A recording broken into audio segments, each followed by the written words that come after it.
चलिए हम देखते हैं जियोग्राफी के, यानी इंडियन जियोग्राफी के हम रिवीजन कर रहे थे और उसमें हम पश्चिमी घाट, पूर्वी घाट के बारे में देखे थे और फिर उत्तरी भारत के मैदान के बारे में देखे थे और पठारों के बारे में भी देखे थे। अब भारत के द्वीप समूह के बारे में देखते हैं। तो चलिए द्वीप समूह के बारे में अगर देखें, इसके पहले हम थोड़ा सा पूर्वी घाट और पश्चिमी घाट में कुछ तुलना कर लें, इनमें तुलनाएं क्या होती हैं। तो जो ये पूर्वी घाट है, पूर्वी घाट उम्मजीती तट का उदाहरण है, जबकि पश्चिमी घाट निम्नजती तट का उदाहरण है। पूर्वी घाट का जो अपवाद है तमिलनाडु तट है और पश्चिमी घाट का अपवाद मलबार तट है। और पूर्वी घाट में 100 से 150 सेंटीमीटर वर्षा प्राप्त होती है, जबकि पश्चिमी घाट में 150 से 300 वर्षा प्राप्त होती है। और पूर्वी घाट में चक्रवातीय आपदा से दुष्प्रभावित होती है, जबकि पश्चिमी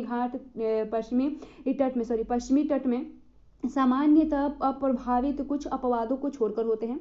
और पूर्वी तट में सागरीय तरंग एवं नदियों के निक्षेप से निर्मित होते हैं, जबकि पश्चिमी तट नदियों के अपरदन से निर्मित होते हैं। पूर्वी तट में अवरोधिका, बालू का स्तूप एवं पुलिन भी प्राप्त होते हैं, जबकि पश्चिमी तट में यहाँ ज्वर नद मध्य का मुख प्राप्त होता है, प्राप्त होता है। और पूर्वी तट में नदियाँ डेल्टा का निर्माण करती है, जबकि पश्चिमी तट में यहाँ नदियाँ ज्वर नद मुख एस्चुरी का निर्माण करती है।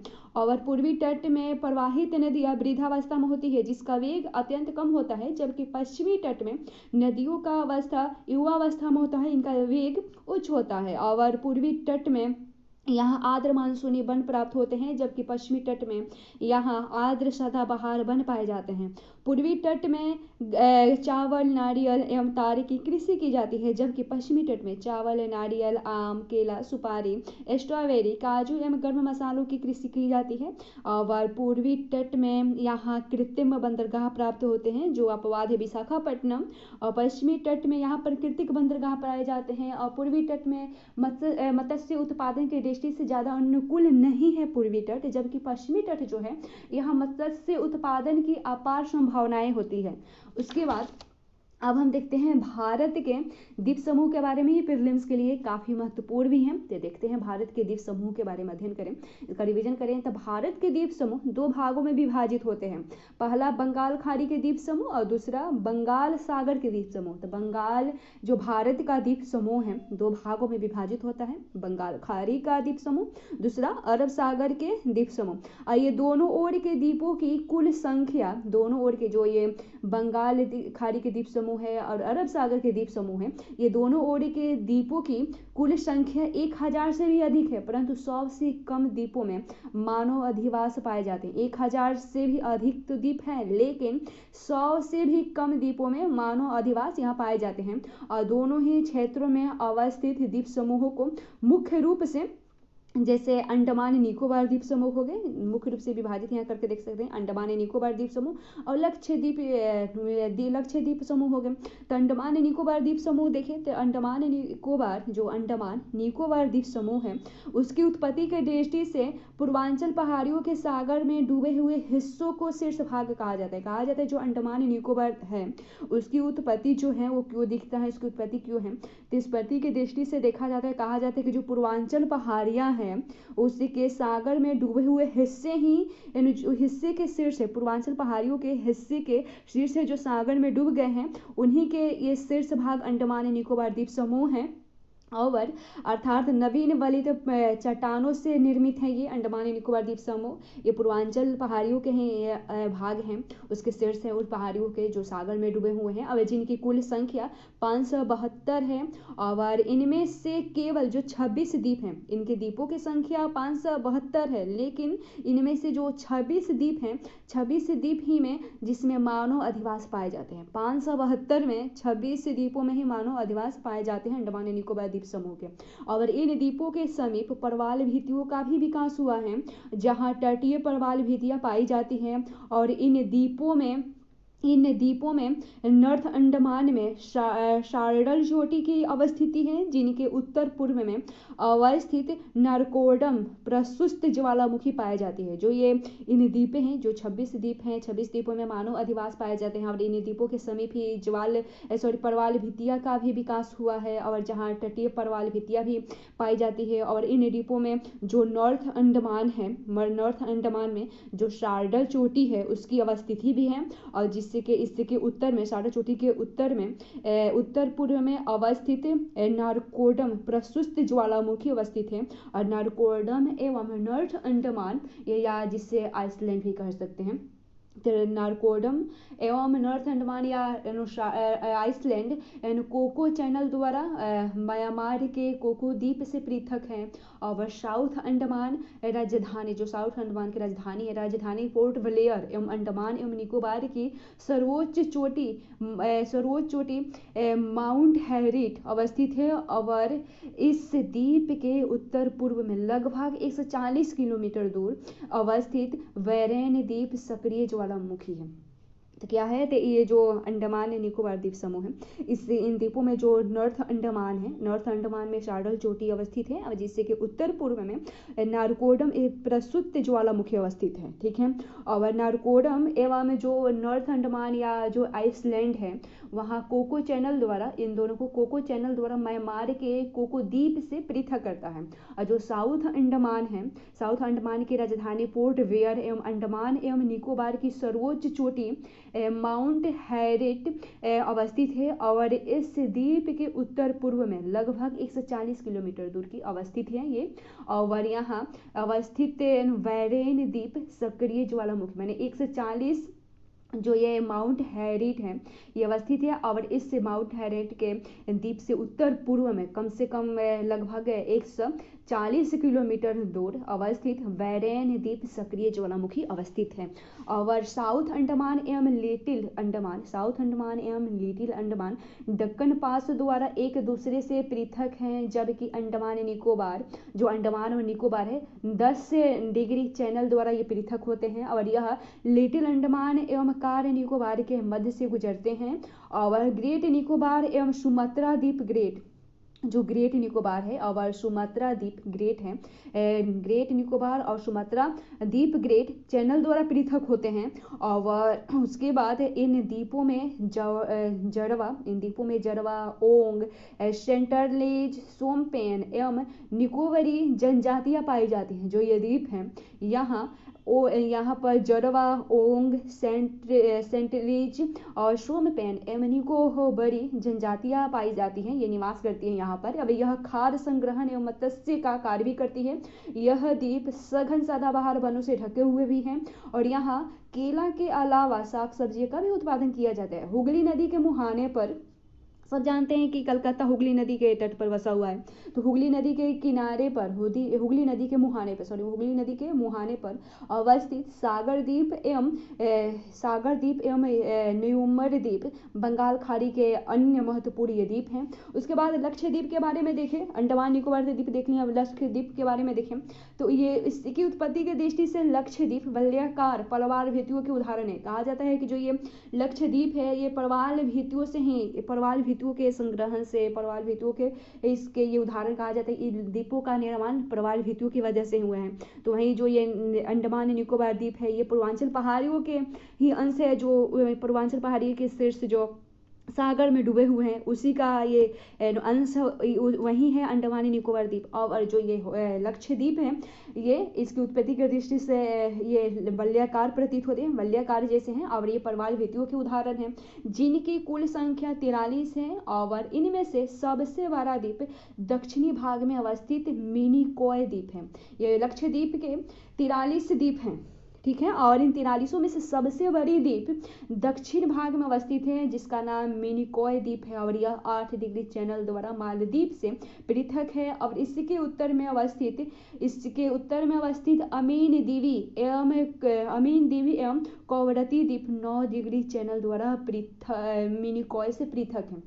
जैसे कि अंडमान निकोबार में हमने देखा था कि अंडमान निकोबार द्वीप channel Andaman Nicobar 10 degree channel द्वारा ये पृथक हैं। और वहीं ये लक्षद्वीप में, ये जो लक्षद्वीप हैं, तो इस लक्षद्वीप मिनिकॉय द्वीप से 8 डिग्री चैनल से पृथक है। और उसके बाद जो मिनिकॉय द्वीप हैं, यह 8 डिग्री चैनल द्वारा मालदीव से पृथक हैं। और इसी के उत्तर में जो अवस्थित अमीन द्वीप और कौरती द्वीप है, ये 9 डिग्री चैनल द्वारा मिनिकॉय से पृथक हैं। और लक्षद्वीपों में मुख्य रूप से मोपला मुस्लिम जनजाति निवास करती है, और जिससे कि मुख्य आर्थिक क्रिया मत्स्य है। और इसके अलावा यह नारियल का भी उत्पादन करती है। वर्तमान में इसका विकास पर्यटन द्वीप के रूप में भी किया जाता है। और उसके बाद भारत के अपवाह तंत्र के बारे में देखें, हमने न्यू टॉपिक है भारत के अपवाह तंत्र के बारे में देखें, तो यह नदियाँ या थोड़ा देखें कि अपवाह तंत्र, मैंने सबसे पहले नदी के उदाहरण देखेंगे कि नदी किसे कहते हैं, उसके बाद तंत्र किसे कहते हैं, अपवाह तंत्र किसे कहते हैं, इसके बारे में देखते हैं। तो नदियाँ वह प्राकृतिक जलधारा हैं, नदियाँ वह प्राकृतिक जलधारा है जो उद्गम केंद्र से मुहाने तक गुरुत्वीय बल के प्रभाव से ढाल के अनुरूप निश्चित जल मार्ग में तटबंधों के मध्य अपवहित होती है, उसे नदी कहते हैं। और किसी भौगोलिक प्रदेश में प्रवाहित होने वाली मुख्य जल सरिता अपने सहिकाओं एवं उपसहिकाओं के साथ जिस जाल का निर्माण करती है उसे नदी तंत्र कहते हैं। और नदी तंत्र ही अपवाह तंत्र कहलाता है। तो क्या है नदियाँ, क्या है, तो नदियाँ वह प्राकृतिक जलधारा है जो उद्गम केंद्र से मुहाने तक गुरुत्वीय बल के, यानी गुरुत्वाकर्षण के जो बल होते हैं, उन बल के प्रभाव से ढाल के अनुरूप निश्चित जल मार्ग में तटबंधों के मध्य अपवाहित होती है, उसे नदी कहते हैं। और किसी भौगोलिक प्रदेश में अपवाहित होने वाली मुख्य जल सरिता अपने सहिकाओं एवं उपसहिकाओं के साथ जिस जाल का निर्माण करती है उसे नदी तंत्र कहते हैं। और नदी तंत्र ही नदी अपवाह तंत्र कहलाता है। और नदियों का अपवाह तंत्र जिस भौगोलिक प्रदेश में प्राप्त होता है, मैं ये जो भौगोलिक तंत्र है जहाँ नदियाँ अपनी सहायिका और उपसहायिकाओं द्वारा मिलकर जाल का निर्माण करती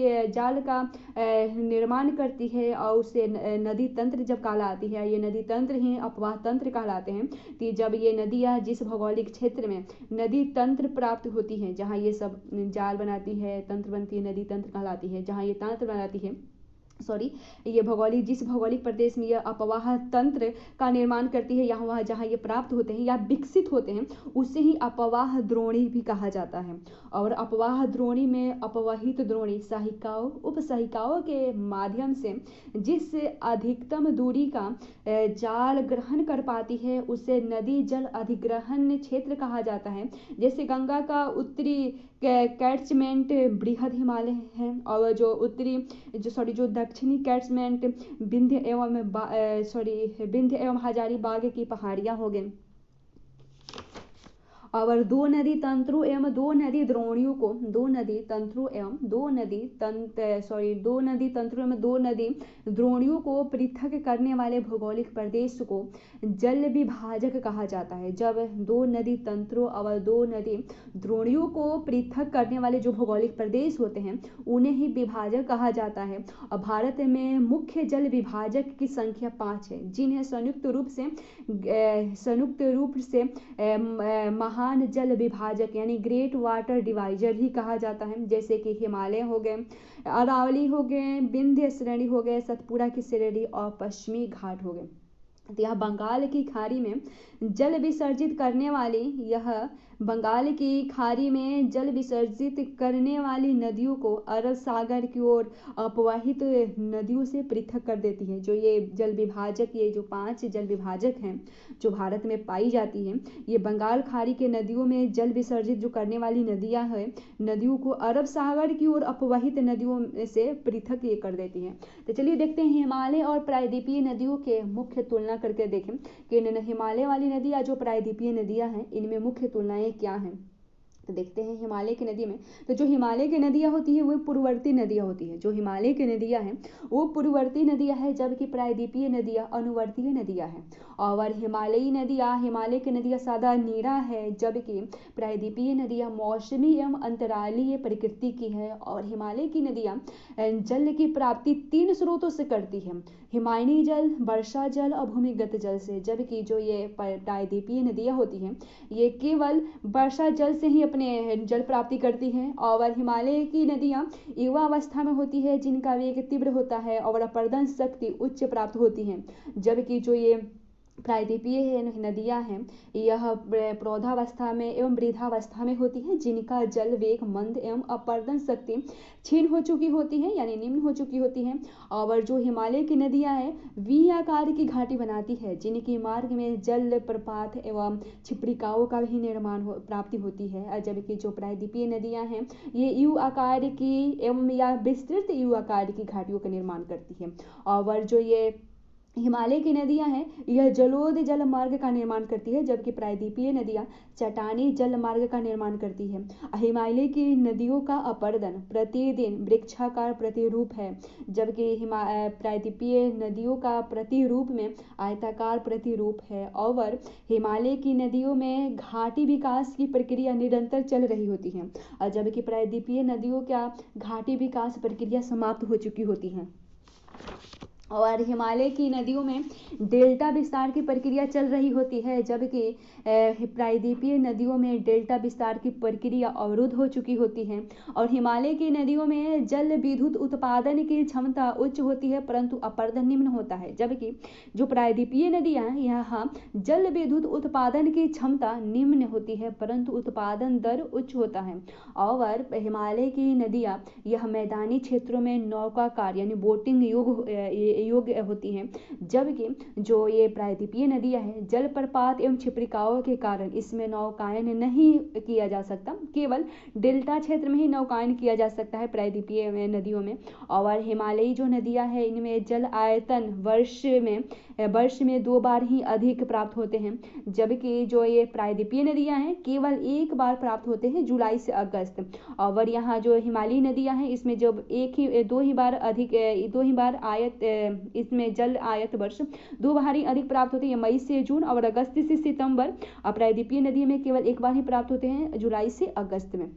अब देखें जो जल प्रवाह के आधार पर नदियाँ 3 प्रकार की होती है, सादा नीरा, अंतरालयी और मौसमी। जो सादा नीरा है तो यह वह नदियाँ होती है जिसमें जल का प्रवाह वर्ष भर भरा होता है। ये हिमायनी 3 प्रकार से अपने जल का ये स्रोत होता है इनका, हिमानी जल, वर्षा जल और भूमिगत जल। और जो अंतरालमी जल नदियाँ होती है इनके लिए वर्षा जल की प्राप्ति होती है, जो कम से कम वह 6 महीने तक ही उपस्थित होती है। जैसे गोदावरी नदी, कृष्णा नदी 8 से 9 महीने तक इन नदियों में जल होता है। और मौसमी नदियाँ वह नदी होती है जिसमें जब वर्षा हो तब जल प्राप्त होता है, लेकिन वर्षा के मौसम खत्म होने के उपरांत ही जल समाप्त हो जाता है। जैसे कि पश्चिमी राजस्थान की जो नदियाँ होती हैं वे हैं। और उसके बाद ढाल प्रतिरूप के आधार पर नदियाँ 2 प्रकार की होती है, जैसे क्रमवती नदियाँ और अक्रमवती नदियाँ। जो क्रमवती नदियाँ होती हैं तो ये जो हमेशा ढाल के अनुरूप दिशा में, वो नदियाँ जो हमेशा ढाल के अनुरूप दिशा में ही प्रवाहित होती हैं वही होती हैं। अब जो अक्रमवती नदियाँ होती हैं वह नदी होती है जो ढाल के विपरीत प्रवाहित हो और यह प्रतीत होने लगे कि इससे अक्रमवती नदियाँ होती हैं, लेकिन कोई नदी विपरीत नहीं होती है, बल्कि ये देखने में सिर्फ विपरीत प्रतीत होती हैं। उसके बाद जलप्रपात एवं छिप्रिकाएँ के बारे में देखें तो जलप्रपात एवं छिप्रिकाएँ के बारे में थोड़ा सा अध्ययन करके देख लेते हैं। तो यह जल विद्युत उत्पादन, जो ये जलप्रपात एवं छिप्रिकाएँ होती हैं यहाँ जल विद्युत उत्पादन क्षमता उच्च होने के बावजूद भी उत्पादन निम्न होते हैं, क्योंकि यहाँ नदियाँ युवावस्था में होती है, जिससे इनमें सेडिमेंट अधिक होते हैं और जिसके कारण टर्माइन्स को और जो भी इन वाटर प्लांट होते हैं उन्हें यह हानि पहुंचाती है, जिससे उत्पादन दर निम्न हो जाते हैं। उसके बाद देखते हैं प्रायद्वीपीय पूर्वी एवं पश्चिमी नदियों के मध्य, जो प्रायद्वीप के पूर्वी नदी और जो पश्चिमी नदियां हैं उनके मध्य थोड़ा तुलना करके देख लेते हैं। जैसे बंगाल खाड़ी की ओर प्रवाहित होने वाली नदियां और अरब सागर की ओर प्रवाहित होने वाली नदियां, इनके बारे में देख लेते हैं। जो पूरब के ओर प्रवाहित होती है, जो पश्चिम की ओर प्रवाहित होती है, इनके बारे में थोड़ा तुलना करके देखें। तो पूरब जो बंगाल खाड़ी की ओर प्रवाहित नदियां हैं वो अनुवर्ती नदी तंत्र का उदाहरण है, जबकि जो अरब सागर की ओर प्रवाहित होती है वो अनुवर्ती नदी का ही ये भी उदाहरण है। उसके बाद जो बंगाल खाड़ी की ओर प्रवाहित होती है इनकी बेसिन द्रोणी क्षेत्र बृहद होता है, जबकि जो अरब सागर की ओर प्रवाहित होती है इनका लघु बेसिन क्षेत्र होता है। और इनका जो ये बेसिन या द्रोणी होते हैं ये लघु क्षेत्र होते हैं। और जो बंगाल खाड़ी की ओर प्रवाहित होती है वह जल आयतन उच्च होता है। इनका इन नदियों का जल आयतन उच्च होता है, जल वेग मंद होता है, ये प्रोध अवस्था में होती है और जल प्रपात एवं छिप्रिकाओं से युक्त होती हैं। जबकि जो ये अरब सागर की ओर प्रवाहित होती है नदियां, इनका जल आयतन निम्न होता है यानी अल्प होता है और इनका जल वेग भी उच्च होता है और ये युवा अवस्था में होती हैं। अपवाद इनका नर्मदा एवं ताप्ती नदी हो गई, ये दोनों प्रोध अवस्था में इस क्षेत्र में पाई जाती हैं, अरब सागर के क्षेत्र में। और इनका जल प्रपात एवं छिप्रिकाओं से ये युक्त होती हैं। उसके बाद जो बंगाल खाड़ी की ओर प्रवाहित होने वाली नदी है यह चपाकार डेल्टा या त्रिभुजाकार डेल्टा बनाती है, जबकि जो अरब सागर की ओर प्रवाहित होती है यह डेल्टा का स्थान पर ज्वार नद मुख का निर्माण करती है। जबकि जो बंगाल खाड़ी की ओर प्रवाहित होती है इनमें जल विद्युत उत्पादन क्षमता सापेक्षित रूप से निम्न है, परंतु उत्पादन दर उच्च होता है और यहाँ डेल्टा क्षेत्र में नौकायन युग होता है। जबकि जो बंगाल सागर की ओर प्रवाहित होती है इनमें जल विद्युत उत्पादन की क्षमता और उत्पादन दर दोनों ही उच्च होते हैं और इनमें ज्वार नद मुख में नौकायन किया जा सकता है। उसके बाद अपवाह तंत्र में ही हम जैसे एनसीईआरटी से कुछ स्रोत निकाली थी, जैसे कि हिमालय की नदियों में और प्रायद्वीपीय की नदियों में। तो हिमालयी नदियाँ जो होती है 12मासी नदियाँ होती हैं सालों भर, जिसे हमने देखा था। फिर प्रायद्वीपीय नदियाँ जो होती हैं ये नदियों का प्रवाह वर्षा के जल पर ही निर्भर करता है। इसके बारे में थोड़ा विस्तार से देखें। जैसे जो हिमालय की नदियाँ हैं, हिमालय की जो नदियां हैं, तो सबसे पहले हिमालय की नदियों में सिंधु नदी तंत्र के बारे में देखते हैं। तो सिंधु नदी जो तंत्र है इसका सिंधु नदी का समझौता 19 मैंने पाकिस्तान और भारत में ये दोनों नदी पाकिस्तान और भारत में ये प्रवाहित होती है और ये अधिकतर ये पाकिस्तान में ही प्रवाहित होती है। और इसका 1960 में एक समझौता हुआ था, जिसमें समझौते के तहत भारत 20% इसका जल उपयोग करता है। पंजाब, हरियाणा, राजस्थान के कृषि उत्पादन के लिए करता है 20% उत्पादन। और सिंधु नदी का उद्गम क्षेत्र मानसरोवर झील के निकट तिब्बत में है और इसका बहाव पश्चिम के तरफ भारत में लद्दाख से प्रवेश करती है। ये इसकी लंबाई 29 किलोमीटर विश्व की लंबी नदियों में से एक है। इसकी सहायक नदियाँ जास्कर, नुब्रा नदी, सुयुक नदी तथा हुंजा नदी है। फिर और सतलुज नदी, ब्यास, रावी, चेनाब तथा झेलम। और आपस में जो ये सतलुज, ब्यास, रावी, चेनाब, झेलम है, ये आपस में मिलकर पाकिस्तान में मिदानकोट के पास सिंधु नदी में मिल जाती है। उसके बाद ब्रह्मपुत्र नदी तंत्र के बारे में देखें तो ब्रह्मपुत्र नदी तंत्र में ये बार बार धारा के मार्ग में परिवर्तन करती है अपनी। और इसका उद्गम क्षेत्र मानसरोवर झील के पूर्व तथा सिंधु एवं सतलुज के स्रोतों के काफी नजदीक से निकलती है। इसकी लंबाई सिंधु से कुछ अधिक है और इसका बहाव हिमालय के समानांतर पूर्व की ओर है। इसका आकार यू आकार है। ये नामचा बरवा शिखर के पास यू मोड़ बनाती है और इसका मार्ग अधिकतम मार्ग भारत से बाहर स्थित होते हैं। और इसका नाम आंध्र प्रदेश में जो ब्रह्मपुत्र नदी है इसका आंध्र प्रदेश में दिहांग नाम से ये जानी जाती है। तिब्बत में सांगपो से जानी जाती है और बांग्लादेश में जमुना नदी के नाम से जानी जाती है। और इसकी सहायक नदियाँ दिबांग, लोहित, केनुला एवं दूसरी नदियाँ जो है असम में ब्रह्मपुत्र का निर्माण करती है। और असम और बांग्लादेश में ये बाढ़ लाती है। जो ब्रह्मपुत्र नदी है असम में और बांग्लादेश में बाढ़ का कारण बनती है। और गंगा नदी तंत्र देखें तो गंगा नदी तंत्र देखें तो ये प्राय गंगा नदी जो तंत्र है प्रायद्वीपीय उच्च भूमि से आने वाली सहायक नदियाँ, जैसे गंगा नदी में जो सहायक इसकी नदियाँ हैं जो प्रायद्वीपीय उच्च भूमि से आने वाली नदियाँ हैं, सहायक नदियाँ जैसे कि चंबल, बेतवा एवं सोन नदी हो गए। और ये आर्द्र शुष्क क्षेत्र से निकलती है और लंबाई कम, पानी की मात्रा कम होती है इन नदियों में जो प्रायद्वीपीय क्षेत्र से आती हैं। और उसके बाद इसकी जो गंगा नदी है इसकी मुख्य धारा भागीरथी से होती है। भागीरथी, गंगोत्री, हिमानी से निकलती है। जो गंगा, भागीरथी, गंगोत्री, हिमानी से ये निकलती है तथा अलकनंदा उत्तराखंड के देवप्रयाग में इसमें मिल जाती है। उसके बाद गंगा की सहायक नदियाँ यमुना, घघरा, गंडक तथा कोसी है। और यमुना हिमालय के यमुनोत्री हिमानी से निकलती है और इलाहाबाद में गंगा से मिल जाती है। उसके बाद जो इसकी और सहायक नदियाँ जो घघरा, गंडक और कोसी नेपाल हिमालय से निकलती है और इनके कारण उत्तरी मैदान में कुछ हिस्से में बाढ़ भी आती है। और ये वो नदियाँ हैं जो मिट्टी को उपजाऊ प्रदान कर कृषि योग्य भूमि बनाती हैं। उसके बाद गंगा पूर्व दिशा में पश्चिम बंगाल के फरक्का तक बहती है और यहाँ दो भागों में भी विभाजित हो जाती है।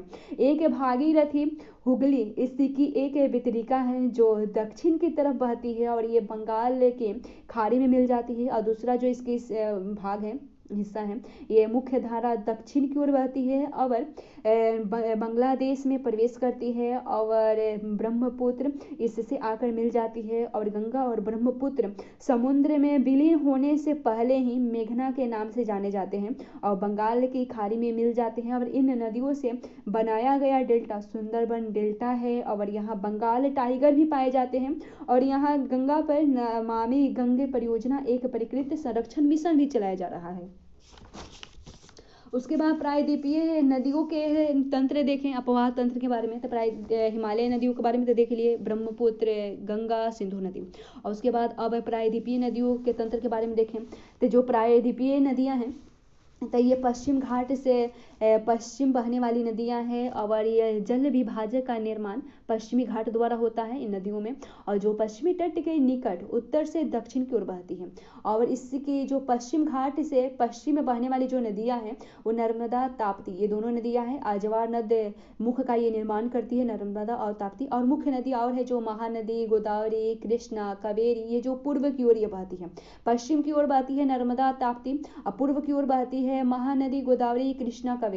और ये महानदी, गोदावरी, कृष्णा, कावेरी जो है प्रायद्वीपीय नदियों की अपवाह द्रोणी आकार में अपेक्षाकृत छोटी है, पूर्व की ओर बहती है और बंगाल की खाड़ी में गिर जाती है। नर्मदा नदी द्रोणी देखें तो नर्मदा नदी द्रोणी का उद्गम मध्य प्रदेश में अमरकंटक पहाड़ी के निकट पश्चिम की ओर भ्रंश घाटी में बहती है। और इसकी सहायक नदियाँ बहुत छोटी है और समकोण पर मुख्य धारा से मिलती है। और जबलपुर के निकट संगमरमर के शैलों में गहरे गर्ज का निर्माण करती है। जो ये नर्मदा नदी है जबलपुर के निकट संगमरमर के शैलों के गहरे गर्ज से बहती है और जल प्रपात का भी निर्माण करती है। धुआंधार जलप्रपात का निर्माण करती है। और यहाँ उसके बाद जो जबलपुर है, जबलपुर के निकट संगमरमर के शैलों के गहरे गर्ज से बहती है और जहाँ यह तीव्र ढाल से गिरती है और यहाँ भी धुआंधार जलप्रपात का निर्माण करती है। उसके बाद योजना यहाँ नर्मदा नदी पर नमामि देवी नर्मदे का एक योजना चलाई जा रही है और मध्य प्रदेश तथा गुजरात के कुछ भागों में ये विस्तृत भी है। इसका बहाव पश्चिम की ओर है। उसके बाद ताप्ती नदी का देखें, ताप्ती नदी का लंबाई बहुत कम है और इसका उद्गम जो है, उद्गम क्षेत्र मध्य प्रदेश के बैतूल जिले के मुल्ताई से यानी सतपुरा के श्रृंखलाओं में से निकलती है। इसका बहाव पश्चिम की ओर है और यह भी भ्रंश घाटी में ही बहती है और इसकी द्रोणी मध्य प्रदेश, गुजरात तथा महाराष्ट्र है। अरब सागर पश्चिम घाट के बीच का तटीय मैदान बहुत अधिक संकीर्ण है और इसलिए तटीय नदियाँ की लंबाई बहुत कम है। पश्चिम की ओर बहने वाली नदियाँ साबरमती, माही, भरतपुजा और तथा पेरियार हैं। उसके बाद पश्चिम की ओर बहने वाली नदियाँ कुछ और है, जैसे साबरमती है, माही है, भारतपुंजा तथा पेरियार नदी भी ये पश्चिम की ओर ही बहती हैं। और उसके बाद गोदावरी नदी द्रोणी तंत्र के बारे में देखें तो गोदावरी नदी जो है इसकी लंबाई 1500 किलोमीटर है। इसका अंत बंगाल की खाड़ी में होती है और इसकी द्रोणी महाराष्ट्र, मध्य प्रदेश, ओडिशा और आंध्र प्रदेश से। इसका उद्गम, गोदावरी नदी का उद्गम महाराष्ट्र के नासिक जिले में पश्चिम घाट की ढालों से निकलती है। इसकी सहायक नदियाँ जो है, सहायक नदियाँ पूर्णा, वर्धा, निहिता, मंजरा, वेनगंगा तथा पेनगंगा, ये इनकी सहायक नदियां हैं। और इसका बहाव पूर्व की ओर ये बहती है। गोदावरी जो नदी है पूर्व की ओर बहती है। और सहायक नदियों में जैसे पूर्वा, वर्धा, प्राहिंता, मंजरा, वेनगंगा तथा पेनगंगा है। और मंजरा, वेनगंगा तथा जो पेनगंगा है ये बहुत बड़ी सहायक नदियां हैं गोदावरी नदी के। और गंगा के बाद दूसरी बड़ी नदी होने के कारण, जो गोदावरी नदी है गंगा के बाद दूसरी बड़ी नदी होने के कारण दक्षिणी गंगा के नाम से भी जानी जाती है। अगर महानदी द्रोणी के बारे में देखें तो महानदी द्रोणी जो है, महानदी जो है इसकी लंबाई 800 किलोमीटर है। बहाव इसका पूर्व की ओर होता है। इसका प्रवाह तंत्र महाराष्ट्र, छत्तीसगढ़, झारखंड तथा ओडिशा है। और उद्गम क्षेत्र इसका छत्तीसगढ़ और ओडिशा से बहते हुए बंगाल की खाड़ी में मिल जाती है। उसके बाद कृष्णा नदी द्रोणी के बारे में देखें तो इस कृष्णा नदी जो है इसकी लंबाई 1400 किलोमीटर है। और ये विसर्जित इसका बंगाल खाड़ी में होता है। ये पूर्व की ओर बहती है और इसका उद्गम महाराष्ट्र के पश्चिम घाट में महाबलेश्वर के निकट एक स्रोत है, वहां से होता है। और इसका द्रोणी महाराष्ट्र, कर्नाटक, आंध्र प्रदेश है। और सहायक नदी इसके तुंगभद्रा, कोयना, घाट प्रभा, मूसी तथा भीमा है। उसके बाद कावेरी नदी द्रोणी देखे तो कावेरी नदी जो है इसकी 760 किलोमीटर इसकी लंबाई है। और इसका संगम तमिलनाडु में तमिलनाडु मैंने कहा इसका विसर्जित होती है, तमिलनाडु में कुडलूर के दक्षिण में बंगाल की खाड़ी में होती है। और उद्गम इसका पश्चिमी घाट के ब्रह्मगिरी श्रृंखला से होती है। और सहायक नदी इसकी अमरावती, भवानी, हेमावती तथा काबिनी नदियाँ इसकी सहायक नदियाँ। इसका द्रोणी तमिलनाडु, केरल, कर्नाटक है। इसका बहाव पूर्व की ओर होता है। और ये भारत का दूसरा सबसे बड़ा जलप्रपात शिव समुद्रम जलप्रपात है इसका।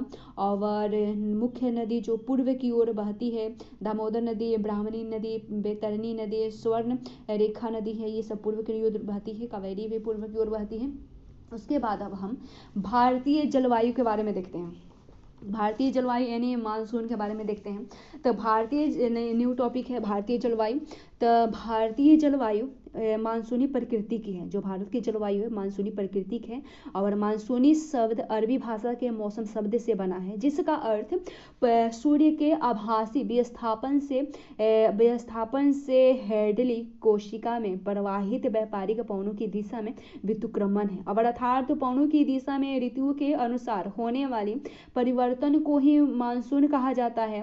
क्या है? पवनों की दिशा में ऋतुओं के अनुसार होने वाली परिवर्तन को ही मानसून कहा जाता है। और यह द्वितीयक वायुमंडलीय परिसंचरण का उदाहरण है। उसके बाद मानसूनी उत्पत्ति संबंधी विभिन्न सिद्धांत भी है, जैसे कई लोगों ने सिद्धांत भी दिए हैं। जैसे मानसून की प्रथम चर्चा पौराणिक ग्रंथों में भी मिलती है। और अरबी विद्वान अलमसूदी ने भी मध्यकाल में मानसून की विवेचना भी की थी। और वर्तमान में जलवायु वेत्ताओं द्वारा दिए गए सिद्धांतों को दो वर्गों में भी विभाजित किया जाता है, जैसे कि शास्त्रीय सिद्धांत है और आधुनिक सिद्धांत भी है। और शास्त्रीय सिद्धांत के अनुसार व्याख्या सर्वप्रथम शास्त्रीय सिद्धांत के अनुसार जो व्याख्या करने वाले हैं तो सर्वप्रथम एल्डमंड हैरी महोदय ने तापीय सिद्धांत के रूप में किए थे। और हेली के अनुसार सूर्य के उत्तरायण से उपमहाद्वीप की जो हेली हैं उनके अनुसार जो ये एल्डमंड हैली महोदय हैं इन्होंने तापीय सिद्धांत के रूप में की थी। और इनके अनुसार जैसे कि हेली जो है इनके अनुसार सूर्य के उत्तरायण से, इन्होंने कहा था कि सूर्य के उत्तरायण से उपमहाद्वीप की चट्टानें गर्म होकर निम्न दाब का केंद्र बनाती है। हेली कहते हैं कि सूर्य के उत्तरायण होने से, सूर्य जब उत्तरायण होते हैं, सूर्य के उत्तरायण से उपमहाद्वीप की चट्टानें गर्म होकर निम्न दाब का केंद्र बनाती है, जबकि सापेक्षिक रूप से सागरीय जल क्षेत्र में उच्च दाब पाया जाता है। और सागरीय आर्द्र पवनें सागर समीर के रूप में उप महाद्वीप की ओर संचरित होकर यानी प्रवाहित होकर ग्रीष्मकालीन वर्षा करती है। जो हेली हैं ये कहते हैं कि सूर्य को उत्तरायण होते, जब सूर्य उत्तरायण होते हैं तो उपमहाद्वीप की चट्टानें गर्म होकर निम्न दाब का केंद्र बनाती है, जबकि सापेक्षिक रूप से सागरीय जल क्षेत्र में उच्च दाब पाया जाता है और इसलिए सागरीय आर्द्र पवनें सागर समीर के रूप में उपमहाद्वीप की ओर संचरित होकर यानी प्रवाहित होती है, प्रवाहित होकर ग्रीष्मकालीन वर्षा करती है। और सूर्य दक्षिणायन से सूर्य के दक्षिणायन से, जब सूर्य दक्षिणायन तो सूर्य के दक्षिणायन से उपमहाद्वीपीय चट्टानें शीघ्रता से ठंडी हो जाती है। कहते हैं जब सूर्य दक्षिणायन होते हैं तो उपमहाद्वीपीय चट्टानें शीघ्रता से ठंडी हो जाती है, ठंड होकर उच्च दाब का केंद्र बनती है, जबकि सागरीय जल क्षेत्रों में निम्न दाब उस समय पाया जाता है जब सूर्य दक्षिणायन होते हैं तो। और इसलिए जब निम्न दाब पाया जाता है सागरीय जल क्षेत्रों में तो स्थलीय शुष्क पवनें, जो स्थलीय शुष्क पवनें हैं स्थल समीर के रूप में सागर की ओर प्रवाहित होती है और शीतकालीन शुष्कता लाती है। उसके बाद फिर गतिकीय सिद्धांत भी है, जो गतिकीय सिद्धांत में कुछ जो गतिकीय सिद्धांत में जो फ्लोएम है उन्होंने ही अपने अनुसार कुछ सिद्धांत भी दिए हैं। तो इनके अनुसार जो फ्लोएम है उन्होंने अपने सिद्धांत दिया था, गतिकीय सिद्धांत दिया था। फ्लोएम के सिद्धांत गतिकीय सिद्धांत इन्होंने कहा था कि ग्रीष्मकाल में जो ITCZ है, ग्रीष्मकाल में जो ITCZ है, जो ये ITCZ है, फ्लोएम के अनुसार ग्रीष्मकाल में जो ITCZ है, कहते हैं कि सबसे पहले ITCZ जो है इसे इंटरट्रॉपिकल कन्वर्जेंसन जोन कहते हैं, हिंदी में इसे अंतर उष्णकटिबंधीय अभिसरण क्षेत्र कहा जाता है। तो फ्लोएम कहते हैं कि ग्रीष्मकाल में ITCZ के सिंधु गंगा मैदान में ढोलन के कारण विषुवतीय पछुआ जो है, विषुवतीय पछुआ जो पौने होते हैं, विषुवतीय पछुआ ITCZ की ओर ही मुड़ने लगती है और साथ ही अरब सागर एवं बंगाल खाड़ी की ओर आर्द्र वायु राशियों को उपमहाद्वीप तक ले जाती है, जिसके कारण ग्रीष्मकालीन वर्षा की प्राप्ति होती है। और वायु राशियों पर आधारित होने के कारण यह वायु राशि सिद्धांत भी कहलाते हैं। फ्लोएम है कहते हैं कि ग्रीष्मकाल में ITCZ जो है, जिसे अंतर उष्णकटिबंधीय अभिसरण क्षेत्र जो कहते हैं, इसे ITCZ कहते हैं, जैसे ट्रॉपिकल कन्वर्जेंसन जोन कहते हैं। तो जो ITCZ है ये सिंधु गंगा मैदान में डोलन के कारण विषुवतीय पछुआ जो पौने होती हैं, विषुवतीय पछुआ ITCZ की ओर मुड़ने लगती है और साथ ही अरब सागर एवं बंगाल खाड़ी की ओर आर्द्र वायु राशियों को उपमहाद्वीप तक ले जाती है, जिसके कारण ग्रीष्मकालीन वर्षा की प्राप्ति होती है। वायु राशियों पर आधारित होने के कारण यह वायु राशि सिद्धांत भी कहलाती है। और शीतकाल में सूर्य के दक्षिणायन से, शीतकाल में जब ठंडी का मौसम होता है तो शीतकाल में सूर्य दक्षिणायन हो जाते हैं, तो सूर्य के दक्षिणायन से ITCZ दक्षिणी गोलार्ध में स्थानांतरित हो जाता है, जिससे विषुवतीय पछुआ दक्षिणी गोलार्ध की ओर संचरित होने लगती है, प्रवाहित होने लगती है। और जो सागरीय वायु राशियों होती हैं तो सागरीय वायु राशियों का उपमहाद्वीप की ओर प्रवाह अवरुद्ध हो जाता है और परिणामतः शीतकालीन शुष्कता रहती है। कहते हैं जब फ्लोएम कहते हैं कि शीतकाल में सूर्य दक्षिणायन होते हैं और सूर्य के दक्षिणायन होने से जो ITCZ है वो भी दक्षिणी गोलार्ध में स्थानांतरित हो जाता है, जिसके कारण जो विषुवतीय पछुआ पवनें हैं वो दक्षिण गोलार्ध की ओर संचरित यानी प्रवाहित होने लगती है और सागरीय वायु राशियों का उपमहाद्वीप की ओर प्रवाह अवरुद्ध हो जाता है और उसके जिसके चलते शीतकालीन शुष्कता रहती है। उसके बाद ITCZ थ्योरी में ही देखें एक और विद्वान है जिनका नाम मैटमी और फ्लोएम के दोनों ने मिलकर कुछ संशोधन किए। जो मैटमी है इन्होंने फ्लोएम जो सिद्धांत दिए थे ITCZ के बारे में, इनके सिद्धांतों में संशोधन करते हैं। संशोधन करते हुए स्पष्ट करते हैं कि कहते हैं कि जो नॉर्थ ITCZ है, नॉर्थ ITCZ की दशा में कहते हैं कि जो नॉर्थ ITCZ है तो उसकी दशा में दक्षिणी पूर्वी व्यापारिक पवने हैं सक्रिय होकर विषुवत रेखा को पार कर कोरवालिस बल एवं फेरल के नियमानुसार दाहिनी हाथ की ओर मुड़ती हुई ये उपमहाद्वीप की ओर संचरित होती है और अरब सागर एवं बंगाल खाड़ी को और आर्द्रता को लेकर हिमालय तक पहुंचाने वाली इन पवनों द्वारा ही ग्रीष्मकालीन वर्षा की जाती है, जिससे दक्षिणी पश्चिमी मानसून कहा जाता है।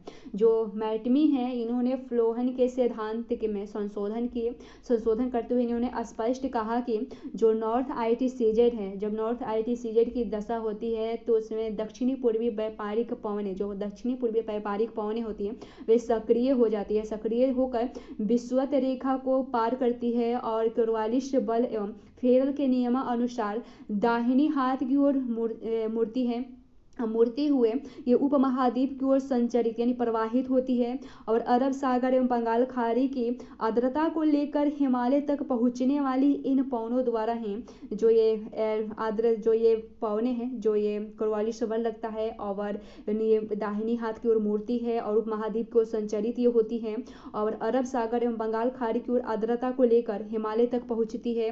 और ये जो हवा जो पवनी ये पहुंचती है ITCZ जो पहुंचती है, ये पहुंचने वाली इन पवनों द्वारा ही ग्रीष्मकालीन वर्षा की जाती है जिसे दक्षिणी पश्चिमी मानसून कहा जाता है। और शीतकाल में उसके बाद ये ग्रीष्मकाल हो गया। अब शीतकाल में ये कहते हैं MIT में कहते हैं शीतकाल में कहते हैं कि शीतकाल में सूर्य के दक्षिणायन के साथ ही, जब सूर्य दक्षिणायन होते हैं उसके साथ ही जो साउथ ITCZ है, जो साउथ ITCZ की दशा प्राप्त होती है, दक्षिणायन जब सूर्य होते हैं तो जब साउथ ITCZ दशा प्राप्त होती है तो इस दशा में उत्तर पूर्वी व्यापारिक पवनें होती है वे सक्रिय हो जाती है और ये सक्रिय होकर उपमहाद्वीप से सागर की ओर संचरित होती है यानी प्रवाहित होती है। व्यापारिक पवनें सक्रिय होकर उत्तर पूर्व जो व्यापारिक पवनें ये सक्रिय होकर उपमहाद्वीप से सागर की ओर संचरित होती है जिसके द्वारा संपूर्ण उपमहाद्वीप जो है वो शुष्कता रहती है संपूर्ण महाद्वीप में, परंतु बंगाल खाड़ी से गुजरने वाली जो पवनें हैं वो सागरीय आर्द्रता को लेकर कोरोमंडल तट से टकराती है तथा लगभग 100 सेंटीमीटर की शीतकालीन वर्षा भी करती है। इन्हें उत्तर पूर्वी मानसून कहा जाता है। उसके बाद जो एक और जेट स्ट्रीम थ्योरी आते हैं, जेट स्ट्रीम थ्योरी के बारे में भी जो ये अलग विद्वान है जिनका नाम है P कटवेश्वरम है, इन्होंने जेट स्ट्रीम के अपने सिद्धांत देते हैं। तो ये कहते हैं कि जो P कटवेश्वरम है ये कहते हैं कि सूर्य के उत्तरायण के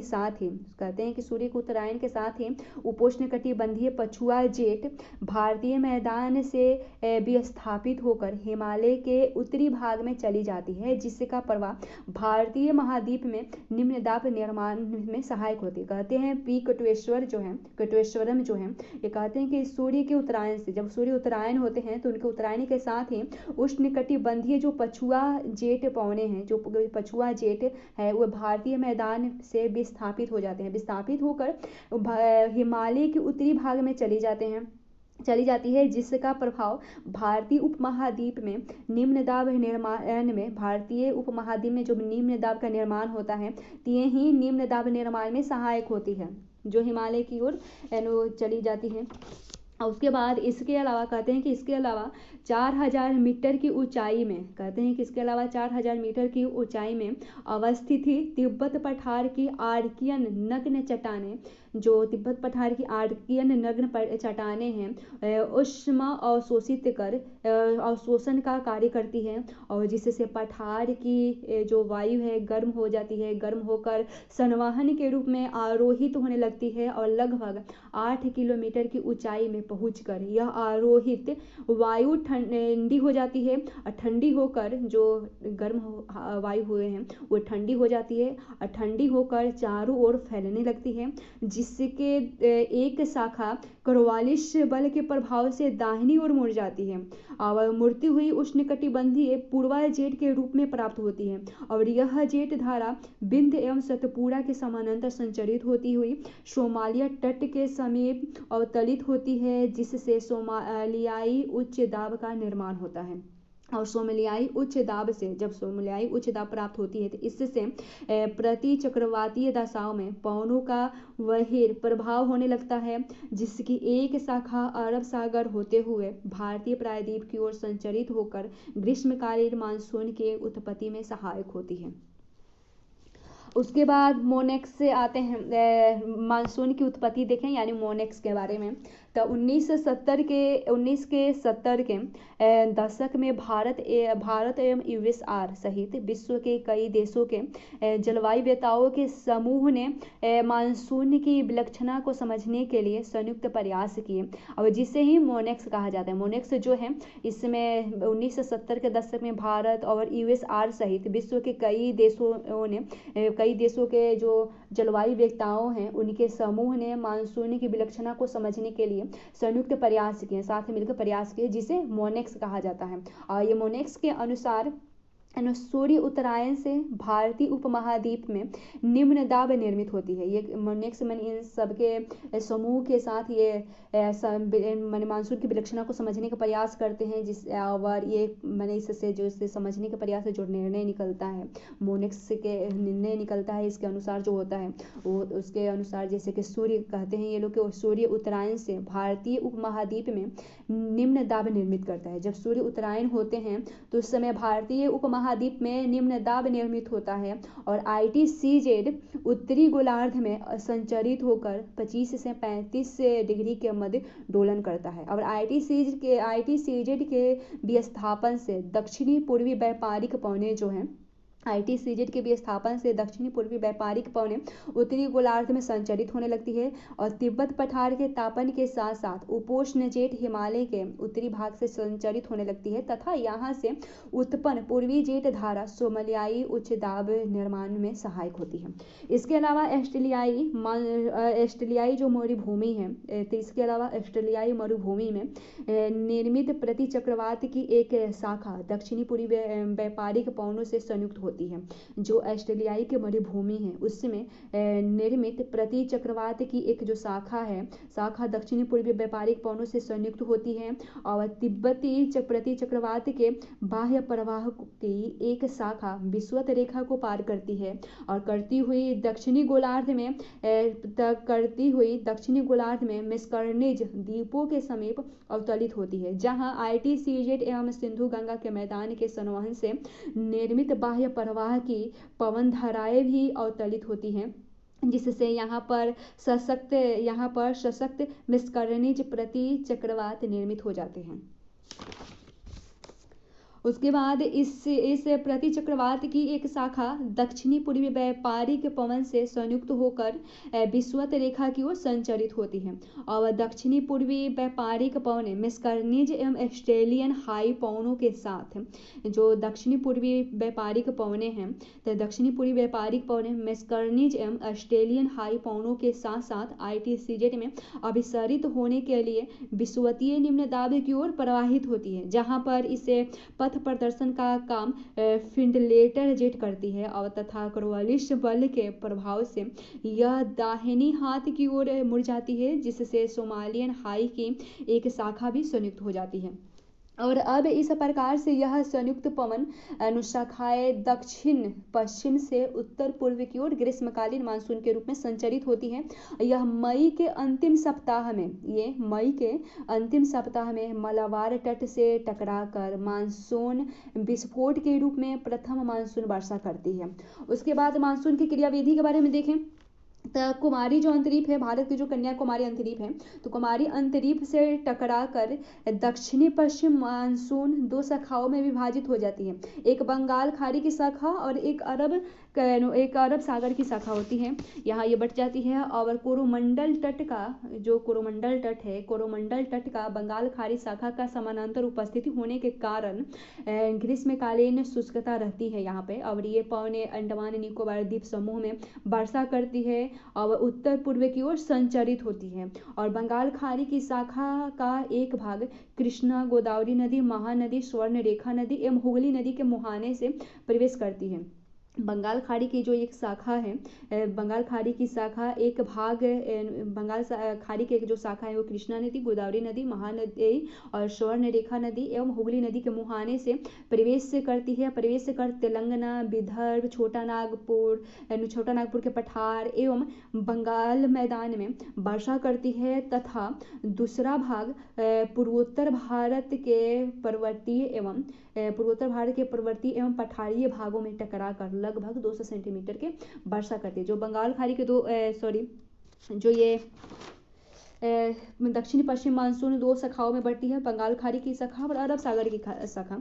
ये जो कोरोमंडल तट का बंगाल खाड़ी जो शाखा है, ये बंगाल खाड़ी शाखा का समानांतर उपस्थिति होने के कारण, समानांतर उपस्थित है उसके कारण ग्रीष्मकालीन शुष्कता रहती है कोरोमंडल तट पर। और ये पवनें जो होती हैं अंडमान निकोबार द्वीप समूह में जाकर वर्षा करती है और उत्तर पूर्वी की ओर संचरित होती है। अब बंगाल खाड़ी की जो शाखा है, ये जो बंगाल खाड़ी की जो एक शाखा है, ये कृष्णा, गोदावरी, महानदी, स्वर्णरेखा एवं हुगली के मुहाने से प्रवेश कर तेलंगाना, विदर्भ, छोटा नागपुर के पठार एवं बंगाल मैदान में वर्षा करती है। तथा बंगाल खाड़ी की जो दूसरी शाखा है, ये दूसरी भाग पूर्वोत्तर भारत के पर्वतीय एवं पठारीय भागों में टकराकर लगभग 200 सेंटीमीटर की वर्षा करती है। और पूर्वोत्तर भारत की शाखा हिमालय के गिरिपाद के सहारे, पूर्वोत्तर भारत की जो शाखा है हिमालय के गिरिपाद के सहारे भारतीय मैदान में व्याप्त निम्न दाब की ओर संचरित होती है, जो क्रमशः बंगाल एवं बिहार में वर्षा करती हुई उत्तर प्रदेश एवं पंजाब की ओर संचरित होती है। महानदी जो है, महानदी के मुहाने से प्रवेश करने वाली शाखा ओडिशा एवं छत्तीसगढ़ बेसिन में वर्षा करती हुई अमरकंटक पठार से टकराती है। और अरेबियन यानी अरब सागर की जो शाखा है उसे अरेबियन कहते हैं। तो अरेबियन पश्चिम तट में 400 से 150 सेंटीमीटर की वर्षा करती है, परंतु पश्चिमी घाट के वृष्टि छाया क्षेत्र में वर्षा की मात्रा निम्न हो जाती है और क्रमशः उत्तर की ओर बढ़ती हुई यह शाखा कठिवारा प्रायद्वीप में वर्षा करने के साथ साथ खंबात खाड़ी में भी प्रवेश करती है, जहां इसकी एक शाखा ताप्ती एवं नर्मदा के मुहाने से प्रवेश कर अमरकंटक पहाड़ में बंगाल खाड़ी की शाखा से होकर लगभग 125 सेंटीमीटर की वर्षा करती है, जबकि दूसरी शाखा गुजरात मैदान में 80 सेंटीमीटर की वर्षा करती हुई पश्चिमी राजस्थान में प्रवेश करती है। और पश्चिमी राजस्थान में निम्न वर्षा के दो महत्वपूर्ण कारण हैं।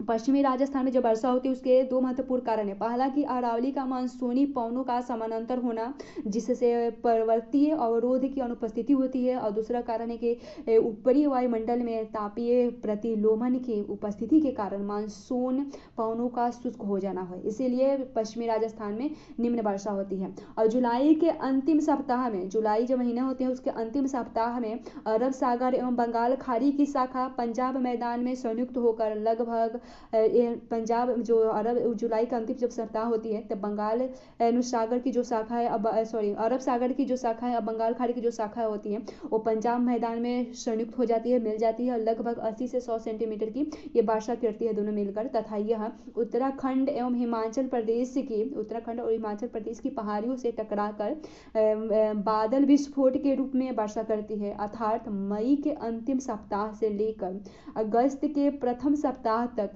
संपूर्ण उपमहाद्वीप ग्रीष्मकालीन मानसून के अगोस्त में हो जाता है, यानी प्रभाव क्षेत्र में हो जाता है।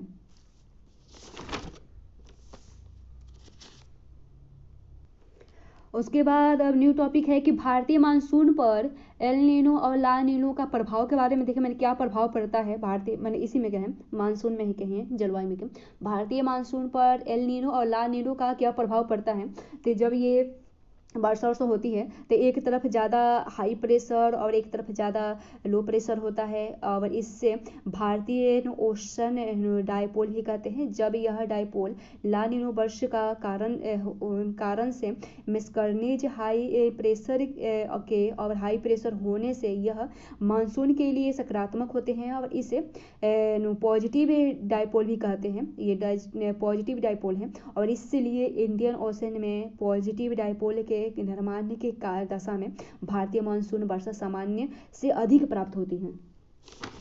और उसके बाद जब ये और इसमें जो नकारात्मक प्रभाव क्या होते हैं, तो तीन तरफ से जब नकारात्मक प्रभाव के वजह से भारत में 3 वर्ष के लिए अकाल पड़ जाती है, तो इससे एल नीनो के वजह से होते हैं। एल नीनो की वजह से भारत में 3 तरफ से नकारात्मक प्रभाव पड़ेंगे, जिसकी वजह से भारत में 3 वर्ष के लिए अकाल पड़ जाता है। और पेरू ठंडी जलधारा विषुवतीय रेखा पर पहुँचते पहुँचते गर्म जलधारा बन जाती है और पवन तीव्र होती है, वायु राशि में प्रवाह करती है और वायु राशि स्थिर होती है, अपवन संचरित होती है। चलिए देखते हैं। पेरू तट पर सामान्य ठंडी जलधारा, पेरू तट पर सामान्य ठंडी जलधारा के विपरीत जो यह गर्म जलधारा प्राप्ति होती है, इसकी उत्पत्ति ग्रीष्मकाल में नहीं होती है बल्कि शीतकाल में होती है। दिसंबर के माने 25 दिसंबर के आसपास ये होती है। तो पेरू की ठंडी जलधारा के स्थान पर प्राप्त पेरू की ठंडी जलधारा के स्थान पर प्राप्त गर्म जलधारा को अल नीनो कहा जाता है। और प्रत्येक जब पेरू की ठंडी जलधारा के स्थान पर अगर गर्म जलधारा प्राप्त होए तो उसे अल नीनो कहा जाता है। अब प्रत्येक 3 से 5 वर्ष के अंतराल पर 25 दिसंबर के आसपास इसकी उत्पत्ति के ये कारण बनते हैं और ये उत्पत्ति होती है। ये उत्पत्ति के कारण इसे यीशु का बच्चा भी कहा जाता है। जैसे पेरू की जो ठंडी जलधारा है, यहाँ इससे के ठंडी जलधारा के स्थान पर गर्म जलधारा जब प्राप्त होती है इसे अल नीनो कहा जाता है। क्योंकि कहा जाता है ये अल नीनो का प्रभाव है। ये प्रत्येक 3 से 5 वर्ष के अंतराल पर ये प्रभाव पड़ता है और ये 25 दिसंबर के आसपास इसकी उत्पत्ति होती है अल नीनो की। और इससे जो ये ठंडी के जलधारा की वजह से गर्म जलधारा होती है, इससे कारण से इसे यीशु का बच्चा भी माने अल नीनो को यीशु का बच्चा भी कहा जाता है। ये भारतीय मानसून सहित यह जो अल नीनो है भारतीय मानसून सहित वैश्विक जलवायु तंत्र में जल तंत्र में अत्यधिक नकारात्मक भी प्रभाव डालता है।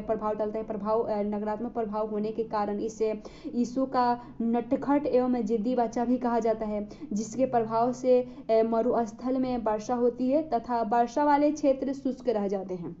और एल नीनो के बारे में देखें तो एल नीनो के विपरीत पेरू तट की सामान्य ठंडी जलधारा के स्थान पर और अधिक ठंडी जलधारा होती है। एल नीनो में ठंडी जलधारा के स्थान पर गर्म जलधारा प्राप्त होती है, लेकिन एल नीनो के स्थान पर एल नीनो जब होता है तो वहाँ जब ठंडी जलधारा होती है, पेरू के तट पे जो ठंडी जलधारा होती है तो उस स्थान पर और ठंडी जलधारा प्राप्ति होती है और ला नीनो कहते हैं। जो अल नीनो है वहाँ अल नीनो जब होती है तो पेरू की ठंडी जलधारा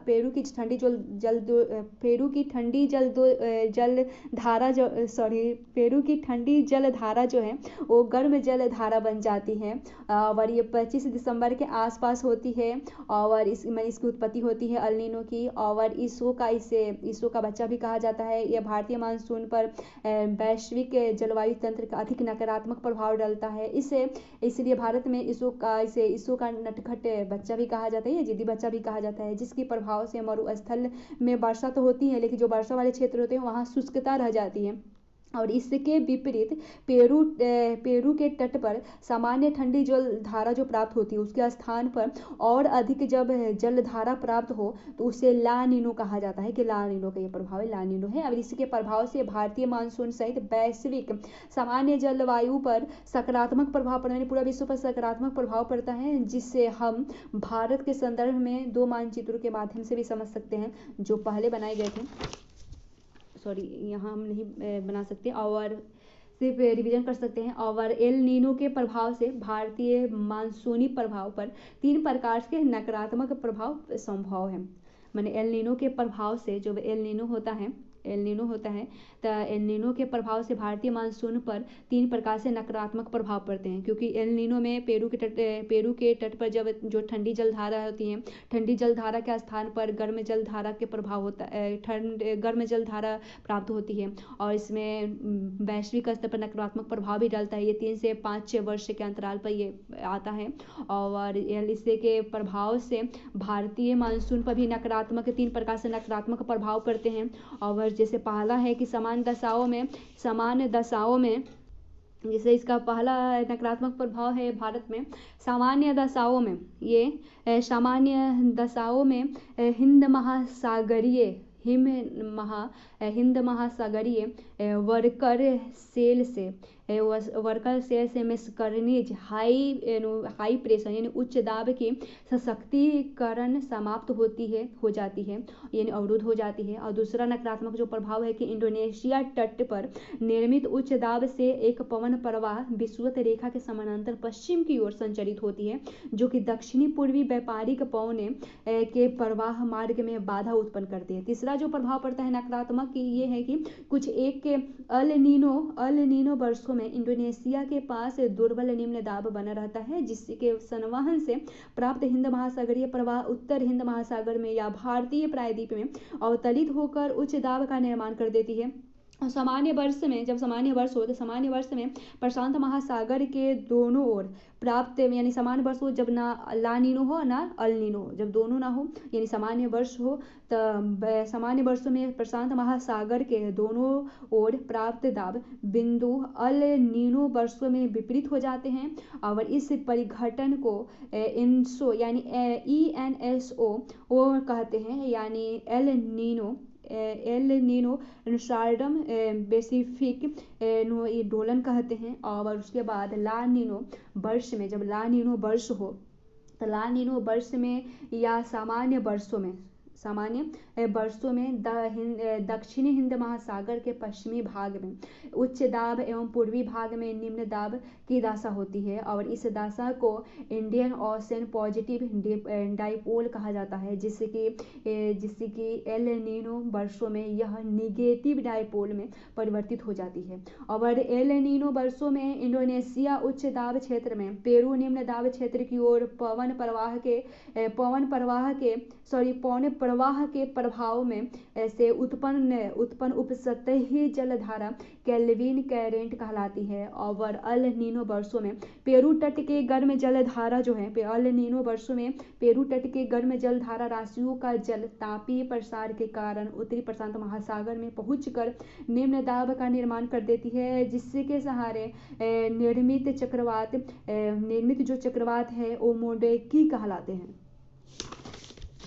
उसके बाद मानसून पूर्व वर्षा देखें, जो मानसून के पहले जो वर्षा होती है उसके बारे में देखें। मानसून पूर्व वर्षा देखें तो ग्रीष्मकालीन आगमन से पूर्व जब ग्रीष्मकाल होते उसके आगमन से पूर्व 15 अप्रैल से 15 मई के मध्य गरज चमक के साथ बूंदाबांदी के रूप में वर्षा तटीय विक्षोभों के द्वारा किया जाती है, वर्षा तटीय विक्षोभों के द्वारा होती है और जिसे मानसूनी पूर्व वर्षा भी कहा जाता है। इन्हें नागालैंड पहाड़ियों के समीप नॉर्वेस्टर में तो असम घाटी में नागालैंड का पहाड़ी के समीप नॉर्वेस्टर में होती है और असम घाटी में बोरडोई जिला के पास होती है। दार्जिलिंग पहाड़ी एवं असम के चाय उत्पादन क्षेत्रों में टी सावर, बंगाल मैदान में काल बैसाखी और नीलगिरी के समवर्ती भागों में चेरी ब्लॉसम और केरल एवं कर्नाटक तट में मैंगो सावर कहलाती है। ये जो वर्षा होती है जो ग्रीष्मकालीन आगमन से पूर्व 15 अप्रैल से 15 मई के मध्य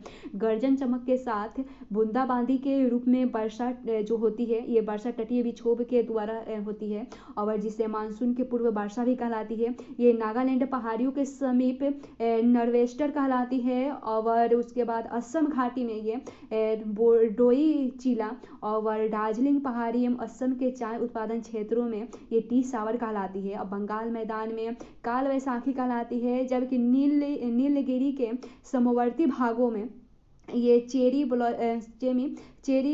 ब्लॉसम कहलाती है और केरल एवं कर्नाटक के तट में ये मैंगो सावर कहलाती है। उत्तरी मैदान में इन्हें लू भी कहा जाता है और जो उत्तरी मैदान है इसे लू कहा जाता है। टी सावर चाय की फसल के लिए टी सावर है जो ये असम, दार्जिलिंग और असम के चाय उत्पादन क्षेत्रों में ये वर्षा होती है, इसे टी सावर कहा जाता है। तो टी सावर चाय की फसल के लिए एवं चेरी ब्लॉसम कॉफी की कलियों को खिलने के लिए लाभदायक होती है और मैंगो सावर आम की फसलों पकने में सहायता प्रदान करती है, जबकि अन्य पौने की प्रभाव नकारात्मक होती है। जैसे जो लू है नकारात्मक ही प्रभाव पड़ते हैं, इनका प्रभाव ये सब नकारात्मक प्रभाव पड़ते हैं। उसके बाद लौटता हुआ मानसून के बारे में देखें कि लौटता हुआ मानसून क्या है। तो जून के उपरांत सूर्य का कर्क रेखा को छोड़कर विषुवत रेखा की ओर संचरण ही मानसून की निवर्तन का कारण होती है। जो ये लौटता हुआ मानसून क्या है तो जो जून के उपरांत में जून के बाद सूर्य जब कर्क रेखा को छोड़कर विषुवत रेखा की ओर संचरण करते हैं और ये संचरण ही सूर्य का विषुवत रेखा की ओर संचरण ही मानसून की निवर्तन का कारण बनता है और सूर्य के विस्थापन के साथ ITCZ भी उत्तर भारत के मैदान को छोड़कर क्रमशः दक्षिणायन लगता है और यह प्रक्रिया सितंबर के प्रथम सप्ताह से आरंभ होती है। अब मानसूनी पवनें भी ITCZ के दक्षिण विस्थापन से उत्तर भारत में मैदान या शिवालिक श्रेणियों तक नहीं पहुंचती और क्रमिक रूप से पीछे ही रह जाती है और इस प्रक्रिया को ही मानसून का निवर्तन कहा जाता है।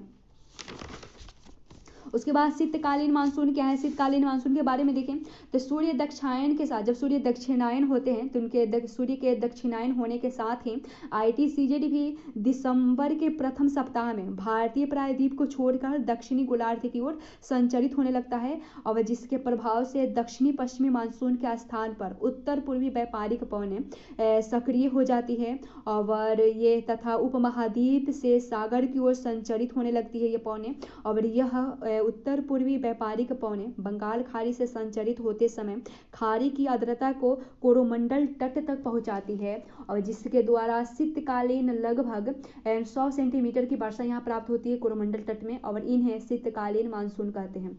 उसके बाद मानसून ब्रेक एंड गैप क्या है इसके बारे में देखें तो ग्रीष्मकालीन मानसूनी वर्षा में जब ग्रीष्मकालीन मानसूनी वर्षा हो तो उस ग्रीष्मकालीन मानसूनी वर्षा में 1 से 2 सप्ताह का विराम हो। जब ग्रीष्मकालीन मानसूनी वर्षा हो उसमें 1 से 2 सप्ताह के जब विराम हो उससे ही मानसून ब्रेक कहलाता है ये।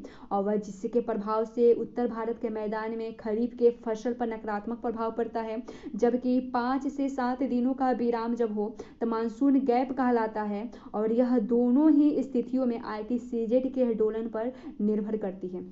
उसके बाद पछुआ विक्षोभ एवं शीतकालीन वर्षा के बारे में देखें तो पछुआ विक्षोभ एवं शीतकालीन वर्षा के बारे में देखें तो जब उत्तर भारत के मैदान में होने वाली शीतकालीन वर्षा का कारण, जब उत्तर भारत के मैदान में जब शीतकालीन वर्षा होती है इन वर्षा के कारण पछुआ विक्षोभ है और इनकी उत्पत्ति भूमध्य सागर में यूरोपीय ठंडी वायु राशियों एवं अफ्रीकी गर्म राशि के अभिसरण से भूमध्य सागरीय प्रदेशों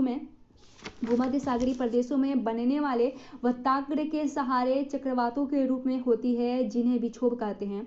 और यह विक्षोभ उपोष्ण पछुआ जेठ एवं पछुआ पवनों के सहारे पश्चिम से पूर्व की ओर संचरित होती है तथा संपूर्ण पश्चिमी एशिया में वर्षा करते हुए जनवरी से मार्च भारत में प्रवेश करते हैं और इनका प्रवेश पश्चिमी राजस्थान एवं पंजाब मैदान के सहारे होता है। इनका प्रवेश, ये जो विक्षोभ होते हैं इनका प्रवेश पश्चिमी राजस्थान और पंजाब मैदान के सहारे होते हैं जिन्हें स्थानीय रूप से मावट कहा जाता है और यह पश्चिम से पूर्व क्रमशः 10 सेंटीमीटर से असम मैदान तक और 1 सेंटीमीटर की वर्षा करते हैं। 10 सेंटीमीटर से असम मैदान तक 1 सेंटीमीटर की वर्षा करते हैं और निम्न वर्षा के बावजूद शीतकालीन निम्न दाब के कारण इनकी वर्षण प्रभावित उच्च रहती है और इसलिए रबी की फसल के लिए यह अत्यंत ही लाभकारी होती है।